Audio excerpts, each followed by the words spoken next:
Madame la Présidente, Madame, Messieurs les assesseurs, les visages sont souvent de doux imposteurs. Que de défauts d'esprit se couvrent de leur grâce, et que de beaux semblants cachent des âmes basses. Voilà qui pourrait à merveille être la synthèse de nos débats. Mais que sommes-nous en train de juger? Des enfants à qui nous reprochons leur insuffisance et leur inconsistance? Je ne le crois pas. Je pense que nous faisons ici le procès des médias. Pourquoi, me direz-vous? Parce qu'aujourd'hui, les médias sont les entités les plus puissantes sur Terre. Ils ont le pouvoir de rendre innocents les coupables et de faire des coupables des innocents. C'est cela le pouvoir, parce qu'ils contrôlent l'esprit des masses. C'est pour cela que nous avons biberonné les esprits de nos chères petites têtes blondes avec les images perverses de Loana chevauchant vigoureusement quelques étalons dans un jacuzzi. C'est pour cela que nous les avons élevés, en leur faisant croire que le mensonge, la richesse et la beauté étaient plus importantes que la réalité et la vérité. C'est pour cela que, à l'âge adulte, nous les laissons prendre exemple sur des junkies analphabètes qui confondent le picrate et le vin, la bière et l'accro, la drogue et le patchouli. Madame la Présidente, je vous fais juge. Mais pourquoi nous élever contre ces pratiques? Parce que le mauvais exemple qu'elles distillent sur les ondes et les écrans mine les fondements mêmes de notre société et surtout de notre économie. Femmes, vin, jeux et tromperies font la fortune petite et les besoins grands. Nous devons réagir, il nous faut être fermes, il nous faut dépasser le consensus mou de nos instances politiques. Elles qui voient bien qu'elles gouvernent mieux les hommes par leurs vices que par leurs vertus. Mais vous pourriez croire que je n'accable que les producteurs et les médias de notre faillite morale. Ce n'est pas le cas. Et pourtant, croyez-moi, je n'aurai pas assez de toute la rue de la soif pour diluer ma bile. Mais ces jeunes qui croupissent sur le banc de l'infamie sont aussi coupables. Ils ne sont pas le produit des circonstances, ils sont le produit de leurs décisions. Ce sont leurs actes qui les ont conduits devant vous, ce sont leurs actes qui les accusent, ce sont leurs actes qui les condamnent, ce sont ces actes qu'il vous revient de juger.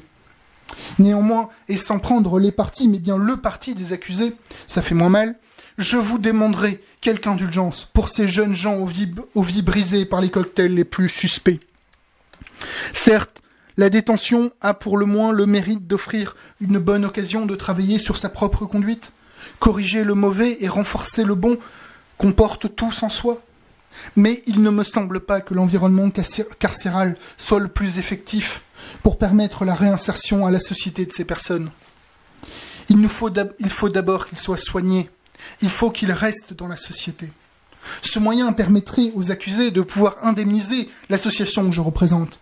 En effet, celle-ci connaît un préjudice d'image des personnes qu'elle représente. Car l'alcoolique ou le drogué n'est pas toujours un malade.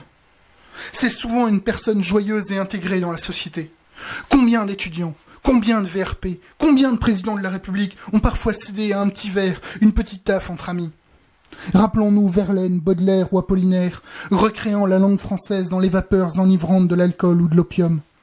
Rappelons-nous Hemingway, délivrant au péril de sa vie Paris à la tête des troupes américaines afin de pouvoir désaltérer sa soif au bar du Ritz. Rappelons-nous le capitaine Haddock ressuscité par le whisky. La grande différence, c'est qu'ils n'ont pas étalé leurs vices à la face des déshérités de la culture en se présentant comme l'incarnation de la gloire. Verlaine est mort dans la misère, Hemingway s'est suicidé, et le capitaine n'est qu'un imaginaire. A contrario, les personnes que vous jugez ont voulu volontairement ou inconsciemment tromper le peuple en lui présentant une image dénaturée de la réalité. Elles ont usé ou abusé des pires produits les plus condamnables, sans montrer les failles qu'ils créent dans l'âme humaine. Elles ont fait croire que tel Icare, l'homme pouvait monter au firmament des paradis artificiels sans se brûler les ailes. Au final, la cervoise n'est pas qu'une potion magique, c'est d'abord un poison.